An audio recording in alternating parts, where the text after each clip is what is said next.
Eluru Telugu Desam MP పుట్ట మహేష్ యాదవ్ అయితే ఒక వీడియో విడుదల చేశాడు. నేనే తప్పు చేయలేదు, ఎంతోమంది మిత్రులు నన్ను ఎప్పటి నుంచో పార్టీకి రా రా రా అంటే నేను ఆసారి వెళ్ళాను, మొన్న పార్టీకి వెళ్ళాను.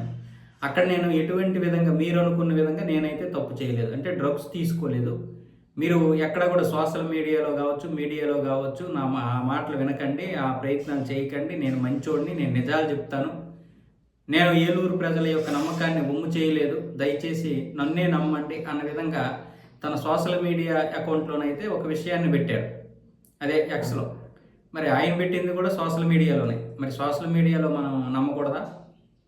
మామూలుగా ఆయన పెట్టింది సోషల్ మీడియా వార్తలు నమ్మొద్దు అంటున్నాడు, మరి ఆయన పెట్టింది కూడా ఎక్స్లోనే కదా, అది కూడా సోషల్ మీడియానే కదా.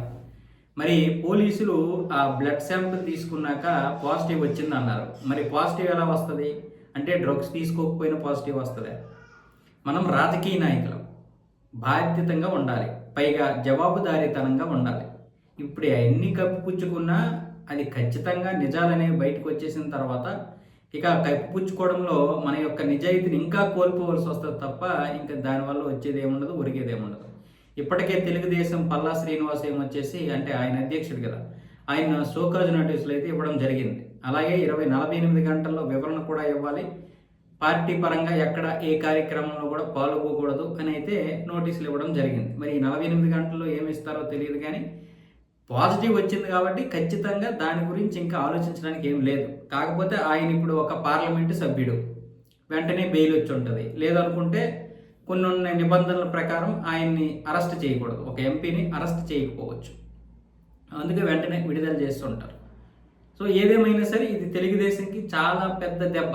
ఇప్పుడు చంద్రబాబు నాయుడు ఈ విషయంలో ఎందుకు నలిగిపోతాడంటే, ఒకవైపు కూటమిని ముందుకు తీసుకెళ్ళడం, మరొక వైపు పార్టీని బలోపేతం చేయాలి, కొడుకుని ముందుకు తీసుకురావాలి, మళ్ళీ 2029లో గెలుపొందాలి. ఇలాంటి పరిస్థితుల్లో ఆయన తీవ్రంగా శ్రమిస్తున్నటువంటి సమయంలో ఇలాంటి ఎంపీ ఎవరైనా సరే, ఎంపీ కావచ్చు, ఎమ్మెల్యే కావచ్చు, ఇలాంటి పనుల్లో దొరికిపోతే పారదర్శకత ఎక్కడ ఉంటుంది? రేపు పొద్దున్న ఆయన మాట్లాడడానికి, గట్టిగా సమాధానం చెప్పడానికి అవకాశం ఉండదు.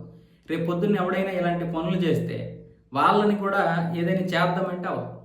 ఇప్పుడు వైసీపీకి చాలా మంచి అవకాశం ఇచ్చాడు విమర్శించడానికి. వైసీపీ ఇప్పుడు మరో 10 రోజుల వరకు దీన్ని ఏకి పారేస్తుంది, రేపు పొద్దున్న మళ్ళీ అవసరం వచ్చినప్పుడు అవకాశంగా వాడుకుంటుంది. అంటే మన యొక్క జుట్టుని శత్రువు యొక్క చేతిలో పెట్టినట్లే లెక్క. అది ఎంపీగా ఉన్నప్పుడు ఆయన ఆలోచించుకోవాలి.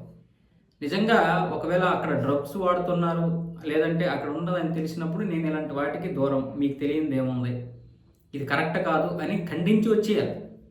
మరి రాజకీయ నాయకులే ఇలాంటి డ్రగ్స్ పార్టీలకి వెళ్ళి డ్రగ్స్ని తీసుకుంటే రేపు పొద్దున్న యువత ఎందుకు వింటారు ఈ రాజకీయ నాయకుల మాటలు? వీళ్ళే కదా ఈ యొక్క సమాజాన్ని ప్రక్షాళన చేయాలి. అంటే వీళ్ళే డ్రగ్స్కి అలవాటు పడిపోయారంటే వీళ్ళకి చెప్పడానికి హక్కు ఎక్కడ ఉంటుంది? అంటే ఇంక ఎంతమంది అధికారులు ఇలాంటి దాంట్లో ఉన్నారో, మొత్తానికి సమాజం అంతా చెడదొబ్బేశారు అందరూ కలిసి. రాజకీయ నాయకులే ఇప్పుడు మొదటి స్థానంలో ఉన్నారు ఇలాంటి విషయాల్లో.